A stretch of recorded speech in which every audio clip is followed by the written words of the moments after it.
The big metal ship called Harmony was shaking like a leaf in a storm, Captain.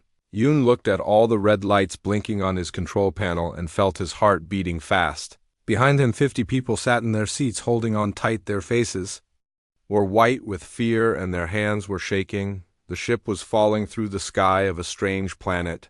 The planet looked green and blue just like Earth, but Yoon knew that did not mean it was safe. Beautiful places could be the most dangerous ones. Sometimes the prettiest flowers were the most poisonous. Skim, the co-pilot, was shouting over the loud noise of the breaking ship. Hull breach in Section 4, we are losing power to the engines. The whole ship is falling apart. Yoon moved his hands quickly over the buttons and switches. He had been flying ships for 20 years, but he knew this was different. They were going to crash. And there was nothing he could do about it. The engines were dead. The communication system was broken. They were alone in space with no way to call for help. The ship hit the ground with a sound like thunder. The metal screamed as it scraped against rocks. Trees broke under the weight of the falling ship. Dirt and rocks flew everywhere. Then everything went quiet. Yoon slowly opened his eyes. His head hurt, and he could taste blood in his mouth. Around him, people were crying. Some were calling for help. Others just sat there too shocked to move. The lucky ones were moving around checking if they were hurt.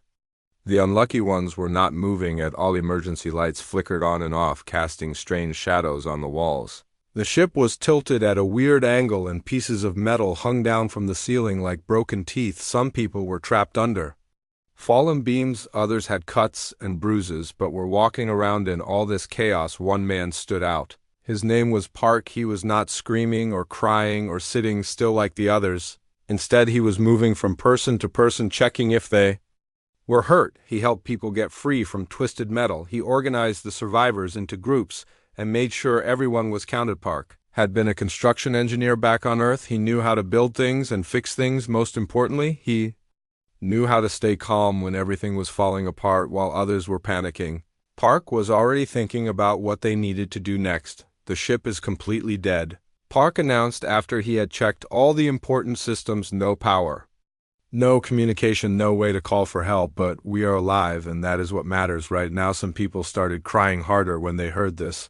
Others got angry and started blaming the pilot and the ship company, but Park just looked around at the wreckage and started thinking. He could see broken pieces of metal that could be turned into tools, pieces of fabric that could become rope, electronic parts that might still work, while the other survivors talked about rescue ships that might come looking for them. Park was looking at the crash site differently. He did not see disaster. He saw opportunity. He did not see the end of their journey. He saw the beginning of something new. The other survivors slowly gathered around Park. They could see that he was the only one who seemed to know what to do. Among them was Dr. Lee, who had been the chief scientist for their mission. She was smart and calm, but right now she looked scared like everyone else. There was also Teacher Moon, who had been hired to teach the children in their new colony. She was good with people and knew how to keep everyone calm. Farmer Han was there too. He knew everything about growing food and taking care of plants. His knowledge might be the difference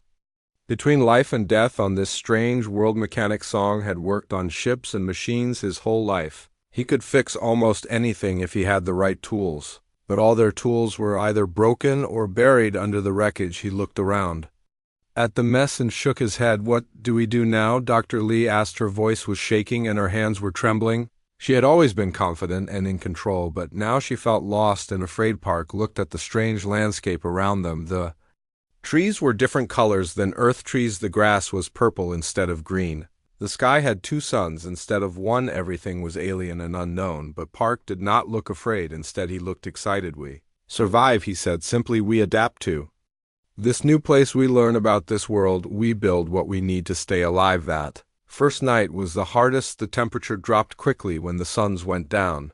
The survivors huddled together around a small fire that Park had made using pieces of the ship. Some people had blankets from the emergency supplies, but most were cold and uncomfortable. Strange sounds came from the forest around them, howling and clicking and sounds they had never heard before. The survivors stayed close together, afraid to move too far from the fire. They did not know what kind of animals lived on this planet, or if they were dangerous. Park did not seem worried about the sounds. Instead, he was drawing pictures in the dirt with a stick. He was making plans For shelter and tools and ways to find food, the other survivors watched him work and slowly began to feel a little bit of hope. Children were crying because they were scared and cold. Their parents tried to comfort them, but they were just as frightened.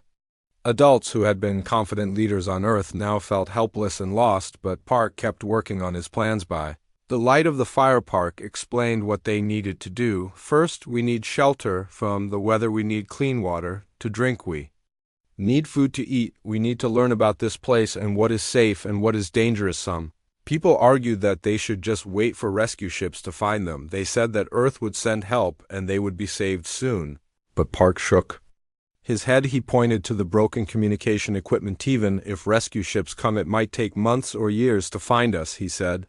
We cannot just sit here and wait. We have to take care of ourselves. The night went on. More people began to listen to Park. They could see that he was the only one with a plan, the only one who seemed to believe they could survive on this strange world. While others talked about going home, Park talked about making a new home right here. When morning came, Park was already awake and working. He had found more useful pieces from the ship wreckage. He had collected stones and sticks from the area around the crash site. He was building something, but the others could not tell what it was yet. The second day brought new challenges. The weather was different from Earth.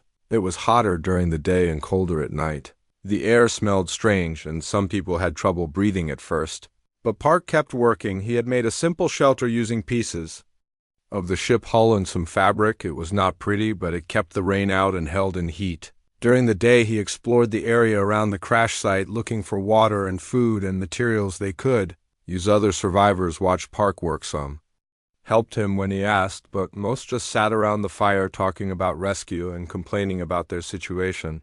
They could not understand why Park was working so hard when help was surely coming soon, but Park knew something they did not.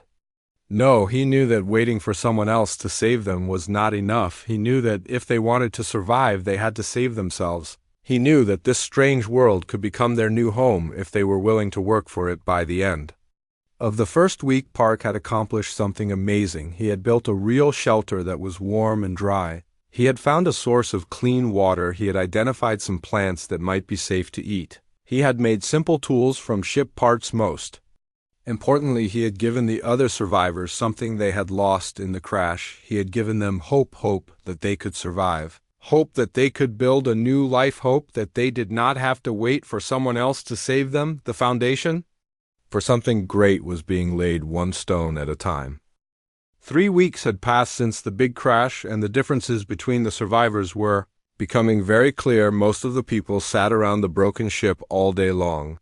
They ate small amounts of emergency food and talked about rescue ships that might come someday. They counted their food supplies and worried about running out, but Park was completely different. He was always busy building something new or fixing something that was broken, while other people sat around feeling sorry for themselves. Park was creating solutions to their problems using big pieces of metal from the ship. Park had built a shelter that actually worked. It kept the rain out and kept the heat in at night when other people were shivering in their thin emergency tents. Park and his family slept warm and comfortable. Park had also figured out how to make clean drinking water. He took broken electronic parts from the ship and combined them with metal pieces to create a water cleaning system. It was not fancy, but it worked perfectly. The water tasted good and nobody got sick from drinking it. "You are wasting your time," complained a man named Choi, who had worked in an office back on Earth. He believed that rescue ships would definitely come soon. "The rescue ships will find us," he said. "We just need to wait here and stay alive until they arrive." Park looked up from his work. He was using plant fibers to make strong rope. His hands moved quickly and skillfully as he twisted the fibers together. "Maybe they will come," he said quietly, "but what if they do not? What if we are stuck here for many months or even years?" Lee had been watching Park work for several days. She was a smart scientist, and she could see that Park was doing something very important. "What exactly are you planning?" she asked with curiosity in her voice. "I am planning to really live here," Park answered as he continued making rope.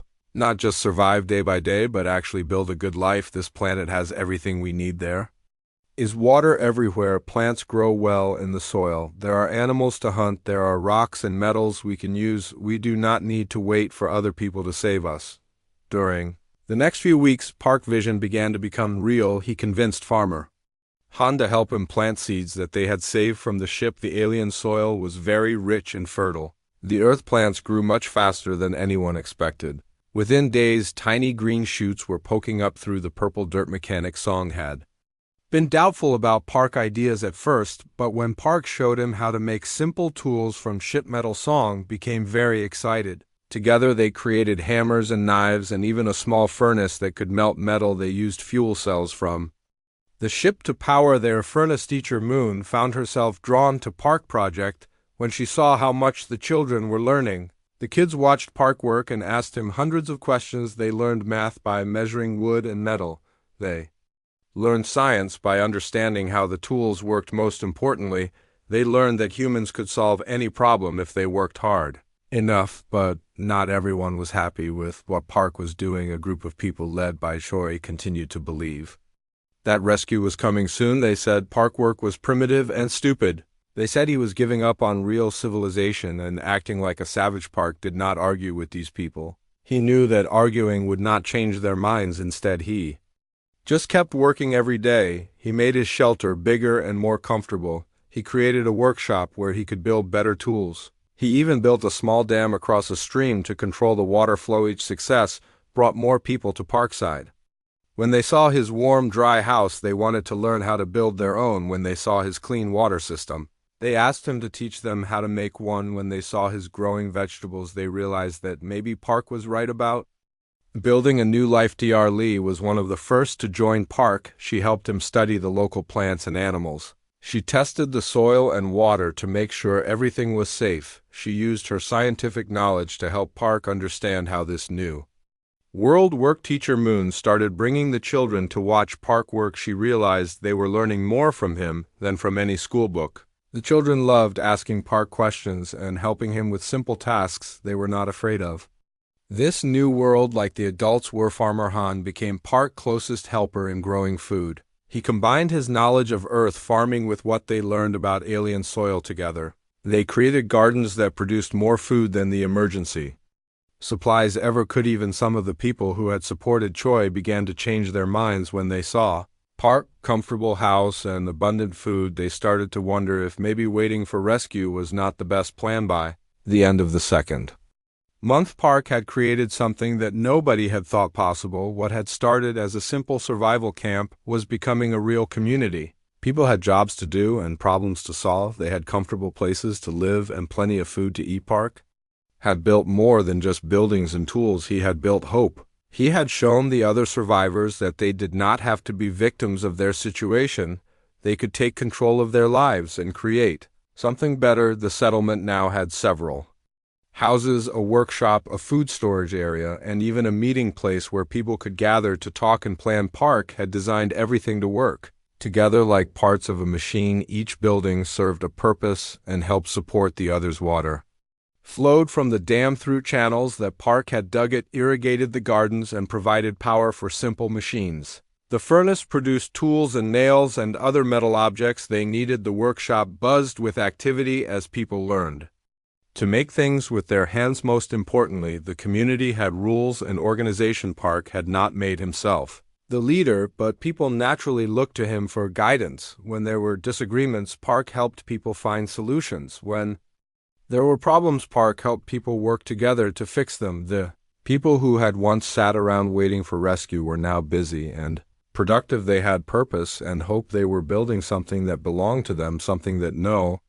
one could take away. As Park looked around at what they had accomplished, he felt proud but also determined. This was just the beginning. He knew that their little settlement could become something much bigger and better. He knew that humans could adapt to any world and create civilization anywhere they chose to live. The foundation was strong and growing stronger every day. Soon they would be ready for whatever challenges this new world might bring. The third month brought new challenges that tested everything Park had built. The weather on this alien world was nothing like Earth. Massive storms swept across the land with winds so strong they could knock down trees. The temperature dropped so low at night that water froze solid. But Park had been watching and learning. He studied how the native plants bent in the wind without breaking. He noticed how certain animals dug underground burrows to stay warm. He used this knowledge to design buildings that could survive anything the planet threw at them, the storms that terrified other survivors barely touched. Park structures, he had built them low and strong with curved walls that let the wind flow around them instead of fighting against it. When the winds howled outside, park people stayed warm and dry inside their clever shelters. How did you know to make them like this? Dr. Lee asked as she watched Park's latest creation. He had built a tall windmill that spun in the strong winds. The spinning motion created electricity and also pumped water up from underground sources. I did not know, Park admitted honestly. I just tried different things until something worked. That is what humans do best. We keep trying new ideas until we find something that works. The windmill was amazing, but it was just one of many clever inventions Park had created. He had made a system of mirrors that brought sunlight into their underground food storage rooms. This kept their vegetables fresh for much longer than normal storage. Park had also figured out how to make soap from local plants. He boiled certain leaves and roots together to create a substance that cleaned clothes and bodies. This kept everyone healthy and prevented disease from spreading through their community. The most impressive invention was Park's communication system. He had taken electronic parts from the crashed ship and combined them with metal wire he had made himself. The result was a network that connected all the different buildings in their settlement. People could talk to each other across distances without shouting. It was not fancy technology like they had on Earth, but it worked perfectly for their needs. When someone in the workshop needed help, they could call the main house. When the farmers needed to report problems, they could contact Dr. Lee in her laboratory.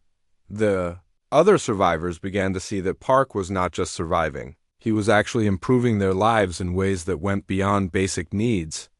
They had better communication, better food storage, better protection from weather, and better tools than they had ever imagined possible. But their success had attracted attention from unexpected visitors. The planet's native inhabitants had been watching them from the shadows. These creatures looked like a mixture of wolves and large lizards. They had intelligent eyes and moved with purpose, not like simple animals. Dr. Lee made the first important discovery about these beings. She had been studying the local wildlife when she noticed that the creatures were leaving patterns near their settlement. These were not random scratches in the dirt. They were deliberate designs that seemed to have meaning. They are trying to communicate with us, she told Park excitedly. These creatures have language and culture just like humans. They are intelligent beings, not just animals. Park studied the stone and stick patterns very carefully. His engineering mind was good at understanding how things were organized and what they might mean. After many days of observation, he began to recognize some basic symbols and their meanings. The native creatures, which the humans started calling guardians, were not hostile or dangerous. They were simply curious about these strange beings who had fallen from the sky. The guardians had been watching Park innovations with the same fascination that humans might watch alien technology. Park made a decision that would change everything for both species. He started leaving his own patterns of stones and sticks, trying to communicate peaceful intentions. He used simple symbols to show that the humans meant no harm and wanted to be friends. The first attempts at communication were awkward and confusing, but gradually both sides began to understand each other. The Guardians were amazed by human tools and buildings. The humans were impressed by Guardian knowledge of the planet and its hidden secrets. Dr. Lee documented everything that happened. She realized they were witnessing something that had never occurred before in human history. This was not just first contact with alien life. This was the beginning of a partnership between two completely different forms of intelligence. The Guardians had lived on this planet for thousands of years. They knew every plant and animal, every weather pattern, and every dangerous area. They had developed a culture based on harmony, with nature taking only what they needed and giving back to the ecosystem in return. The humans had knowledge that the Guardians had never imagined. Humans could create tools that lasted forever, build structures that defied natural forces, and preserve food for long periods. The Guardians were fascinated by these abilities. Park found himself becoming a teacher to an entirely different species. He showed the Guardians how to make fire whenever they wanted it. how to build shelters that stayed warm in winter, and how to store food safely for months at a time. The Guardians shared their deep understanding of the planet ecology. They showed the humans which plants were safe to eat, which areas were dangerous during certain seasons, and how to predict weather changes. By watching animal behavior together, the two species began to accomplish things that neither could have achieved alone. Human engineering combined with Guardian environmental knowledge created solutions that were both advanced and sustainable. The settlement grew rapidly with help from their new allies.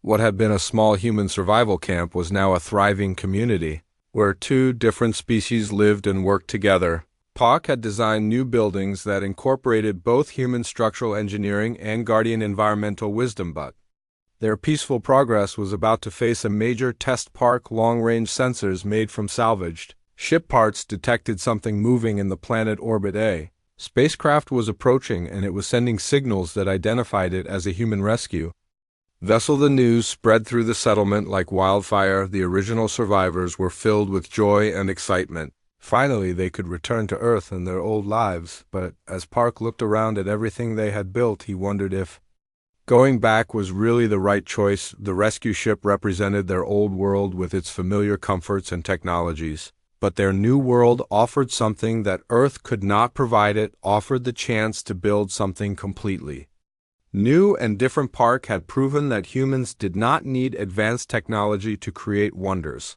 They needed only determination, creativity, and the willingness to work with others. The approaching rescue ship would force everyone to make a choice between their past and their future. The first meeting between Park and the Guardian leader happened on a foggy morning near the settlement water source. Park walked slowly toward the group of alien beings. His hands were empty and visible so they would know he meant no harm. The lead Guardian was about the size of a large dog, but moved with smooth grace like a cat. Its scales changed colors in the morning light, shifting from green to blue to purple. Its eyes were large and intelligent, clearly showing that this was no ordinary animal. Park had spent weeks learning the Guardian symbol language. He used sticks and stones to create patterns that meant peace and friendship. The Guardians responded with their own symbols, and slowly, incredibly, two completely different species began to talk to each other. Dr. Lee watched everything and wrote down every detail. Her scientific training helped her understand how complex and important this moment was. This was not just meeting aliens, this was the beginning of a partnership between two forms of life that had evolved on different worlds. The Guardian leader was wise and patient. Park privately called him Sage because of his thoughtful way of moving and looking at things. Sage had been watching the humans for months, trying to understand these strange creatures who built things that lasted forever. The Guardians had been living on this planet for thousands of years. They had developed their own culture and ways of understanding the world, but they had never created technology like humans. Had they lived in harmony with nature and never took more than they needed, but the Guardians had knowledge that the humans desperately needed. They knew which plants were safe to eat and which ones were poisonous. They knew how to predict the weather by watching the behavior of insects and birds. They knew where to find water during dry seasons and how to avoid dangerous areas. In return, the humans had abilities that amazed the Guardians. Humans could make fire appear instantly, could build structures that stood up to the strongest storms, and could preserve food for months without it spoiling. The Guardians had never seen anything like human tools and machines. The most wonderful thing was watching the children of both species play together. Human kids showed Guardian youngsters how to use simple tools, while Guardian children taught humans how to move silently through the forest and find hidden water sources. Park found himself in the unique position of being a teacher to aliens. He showed them how to create controlled fire, how to build lasting structures, and how to store food safely. The Guardians were eager students and learned quickly. The Guardians taught the humans about the planet in ways that no amount of scientific study could have revealed. They showed them how to read the signs of coming storms, how to find the best places to hunt, and how to understand the complex relationships between different plants and animals. Dr. Lee was amazed by the Guardian knowledge of medicine. They knew which plants could cure diseases, which ones could heal wounds, and which ones could help with pain. They had been using natural medicines for thousands of years. Teacher Moon discovered that Guardian children learned differently than human children. They learned by watching and copying rather than by listening to explanations. But both types of children were curious and eager to understand each other. The two species began working together on projects that neither could have completed alone. Human engineering combined with Guardian environmental knowledge created solutions that were both advanced and sustainable. They built water systems that worked with the natural flow of streams. Instead of fighting against it, they created gardens that produced more food while actually improving the soil. They developed building techniques that used local materials in ways that strengthened the ecosystem the settlement grew rapidly with help from their new allies. Buildings were designed to house both humans and guardians comfortably. Work teams included members of both species and everyone learned from each other. Park had designed a meeting hall where humans and guardians could gather together. The building incorporated human structural engineering with guardian understanding of natural airflow and lighting. The result was a space that felt comfortable and welcoming to both species, but the most remarkable development was the friendship between Park and Sage. The two beings from completely different worlds had found common ground in their shared desire to build something better than what they had known before. Sage showed Park secret places on the planet where minerals could be found. He taught Park how to read the subtle signs that predicted earthquakes and other natural disasters. He shared guardian stories and wisdom that had been passed down for generations. Park taught Sage about human history and culture. He showed him how human engineering could be used to help rather than harm the environment. He shared human dreams of exploring the stars and building new worlds. Together they began to plan for the future. They envisioned a community where humans and guardians could live together permanently, sharing knowledge and working toward common goals. They imagined children who would grow up truly understanding both cultures. The settlement now had a name, New Harmony. It represented the hope that two different species could build something together that was better than anything either could create alone. But their peaceful progress was about to face its greatest challenge. Park sensors detected a large spacecraft approaching from space. It was sending signals that identified it as a human rescue vessel. The news created excitement among the original crash survivors, but also uncertainty. Many of them had found new purpose and happiness in their alien community. They had built homes and friendships that meant more to them than anything they had left behind on Earth. Dr. Lee had established a research center where humans and guardians studied the planet together. They were making discoveries that could help both species understand the universe better. She did not want to abandon this work. Teacher Moon had created a school where human and guardian children learned together. She was watching a new generation grow up with abilities and understanding that neither species had possessed before. Farmer Han had revolutionized agriculture by combining human farming with guardian plant knowledge.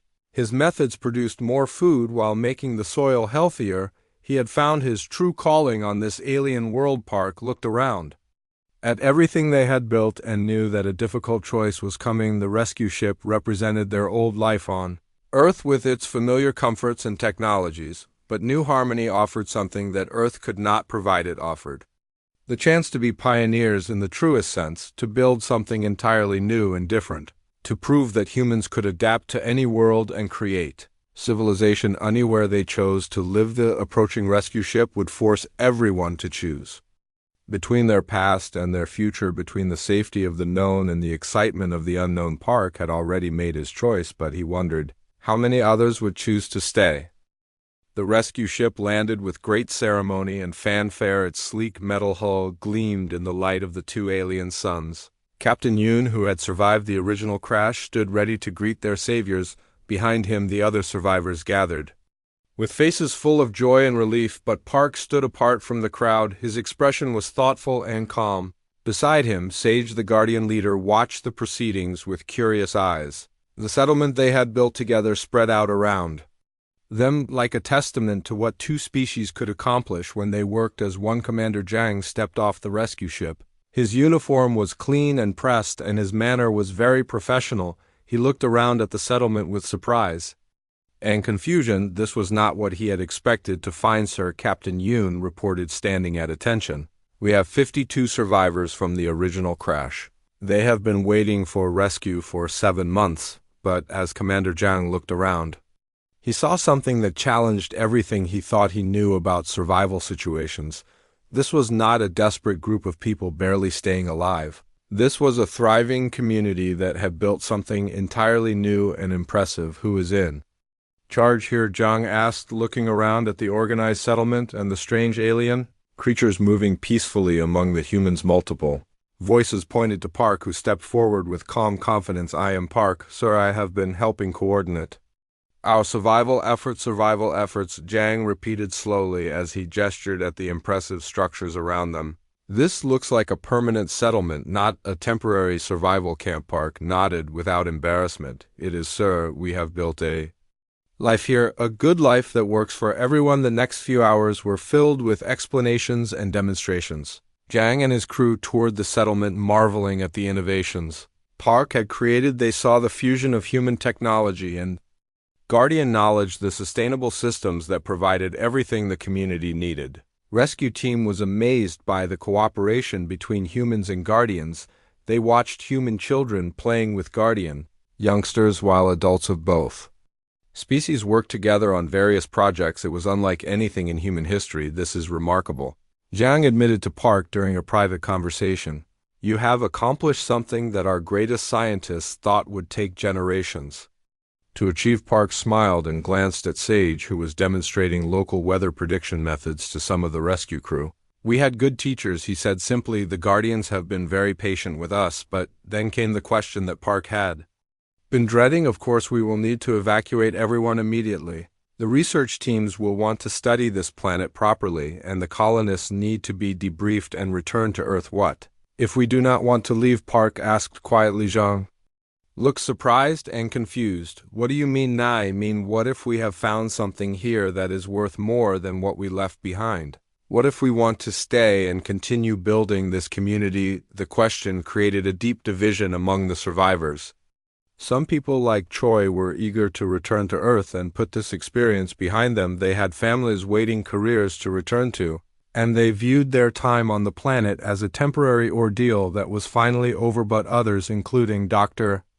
Lee, Teacher Moon, and Farmer Han, had found something on this world that Earth could not offer. They had found purpose, community, and the chance to build something truly new and meaningful. You cannot seriously be considering staying, Troy argued with obvious frustration. This is a primitive world with no proper technology, no communication with Earth, and no advanced medical facilities. We have everything we need, Park replied calmly. We have homes that keep us comfortable. We have food that keeps us healthy. We have friends from 2 different species, and most importantly, we have a future that we are building with our own hands. The debate continued for many days. Commander Jiang found himself in the unusual position of having to convince people to accept rescue. Some families were divided, with some members wanting to leave and others wanting to stay. Dr. Lee had established a research center where humans and Guardians worked together to study the planet's unique properties. They had discovered that the planet ecosystem was far more complex than anyone had imagined, with connections between species that could teach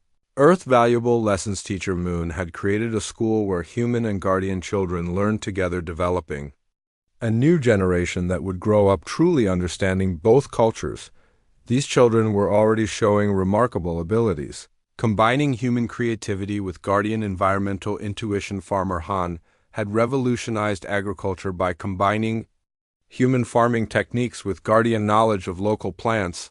The result was food production that was both abundant and sustainable, feeding not just the settlement but also contributing to the wider planetary ecosystem. Park himself had become something he had never expected to be. He was a leader, a bridge between worlds, and a symbol of what humans could accomplish when they refused to give up. The rescue ship crew spent weeks studying the settlement and interviewing the survivors. They were amazed by what they found. The humans had not just survived, they had thrived in ways that challenged everything Earth scientists thought they knew about human adaptability. Commander Jiang began to understand that this was not just a rescue mission. It was a choice between 2 different ways of life. The rescue ship offered a return to familiar comforts and technologies, but New Harmony offered something that Earth could not provide. It offered the chance to be true pioneers, to build something entirely new and different to prove that humans could adapt to any world and create civilization anywhere.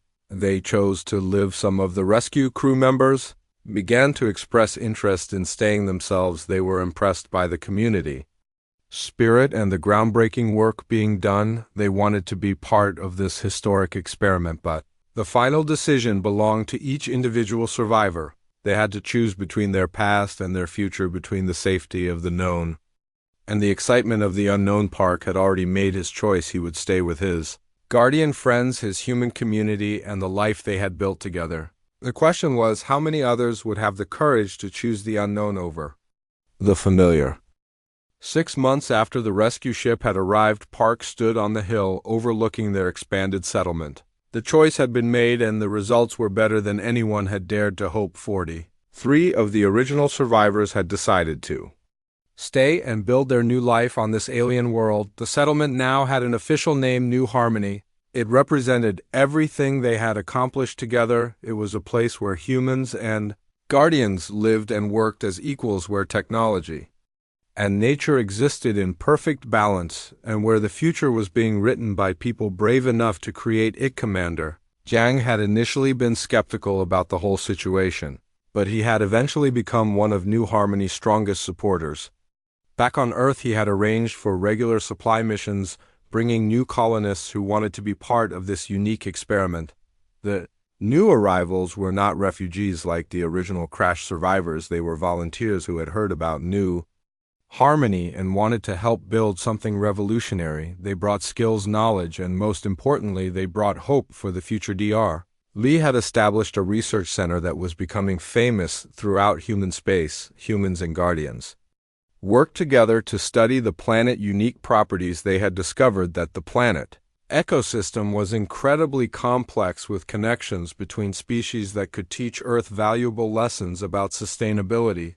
The research they were doing was changing how humans understood life itself. They were learning that cooperation between different species was not just possible but actually beneficial. Both humans and Guardians were becoming smarter and more capable by working together. Teacher Moon had created a school system that was unlike anything in human history. Human and Guardian children learned together, developing abilities that neither species had possessed alone. These children were growing up bilingual in both human speech and Guardian symbol language. The children were also developing new ways of thinking. They combined human creativity and curiosity with Guardian environmental intuition and patience. The result was a generation that understood both technology and nature in ways that amazed their parents. Farmer Han had revolutionized agriculture by combining human farming techniques with Guardian knowledge of local plants. His methods produced more food while actually improving the soil instead of depleting it. His success had attracted attention from agricultural scientists across human space. The farming techniques developed in New Harmony were being studied and copied on other worlds. Humans were learning that they did not have to fight against nature to be successful. They could work with natural systems to create abundance. Park had become something he had never expected to be. He was a leader, a teacher, and a symbol of human potential. People from across the galaxy came to New Harmony to learn from him and to see what he had built. But Park always insisted that he had not done anything special. He had simply refused to give up when things looked impossible. He had chosen to build instead of wait, to create instead of complain, to work with others instead of fighting against them. The friendship between Park and Sage had become legendary. Representatives from other worlds came to study their partnership and learn how different species could work together. Both leaders had become symbols of cooperation and mutual respect. Sage had learned to use human tools and building techniques, while Park had mastered Guardian environmental knowledge. Together they had created innovations that neither species could have developed alone. The settlement had grown into a proper city with thousands of residents from both species. The buildings were marvels of engineering that combined human structural knowledge with Guardian environmental wisdom. Streets were designed to work with natural water flow instead of fighting against it. Buildings were positioned to take advantage of wind patterns and solar exposure. Gardens were integrated into every neighborhood, providing food and beauty. The city had its own government with representatives from Both species making decisions together, they had developed laws that protected both human rights and guardian traditions. They had created a society that was truly fair to everyone, but perhaps the most remarkable achievement was the space program. New Harmony had developed its own spacecraft using technology that combined human engineering with guardian understanding of planetary systems. The ships were designed to work with natural forces. Instead of against them, they were more efficient than traditional human spacecraft and caused less damage to the environments they visited. New Harmony had become a model for other colonies. People throughout human space were learning that they did not need to recreate Earth wherever they went. They could adapt to new worlds and create something even better. The original crash site had been transformed into a memorial park. The broken ship was still there, but now it was covered with flowering vines that the Guardians had planted. It had become a symbol not of failure but of transformation. Park often visited the memorial when he wanted to think about how far they had come. The crashed ship reminded him that sometimes the greatest disasters could become the foundation for the greatest triumphs. Children from both species played around the memorial, learning about the history of their community. They learned that their parents and grandparents had faced an impossible situation and had chosen to build something new instead of giving up. The memorial had inscriptions in both human writing and guardian symbols. It told the story of how two species had met by accident and had chosen to build a future together. It reminded everyone that cooperation was always possible. As Park stood on his hill looking out over New Harmony, he felt proud of what they had accomplished. But he also felt excited about the future. There was still so much to build, so much to explore, so much to learn. The rescue ship had offered them a return to their old lives, but Park and his friends had chosen to create something entirely new. They had proven that humans did not need advanced technology to accomplish great things. They needed only determination, creativity, and the willingness to work together. New Harmony was more than just a settlement. It was proof that the human spirit could overcome any obstacle, adapt to any situation, and create hope where none had existed before. The story of New Harmony spread throughout human space, inspiring other colonies to try new approaches to building communities. People learned that they did not have to fight against their environments.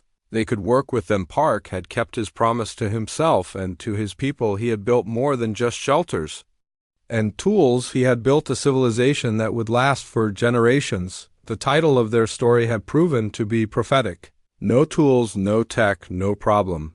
When humans were faced with the impossible, they did not just find a way to survive, they found a way to build something better than what they had left behind. New Harmony stood as a testament to human ingenuity, guardian wisdom, and the power of cooperation between different forms of life. It proved that the future belonged not to any single species but to all who were willing to work together to create it.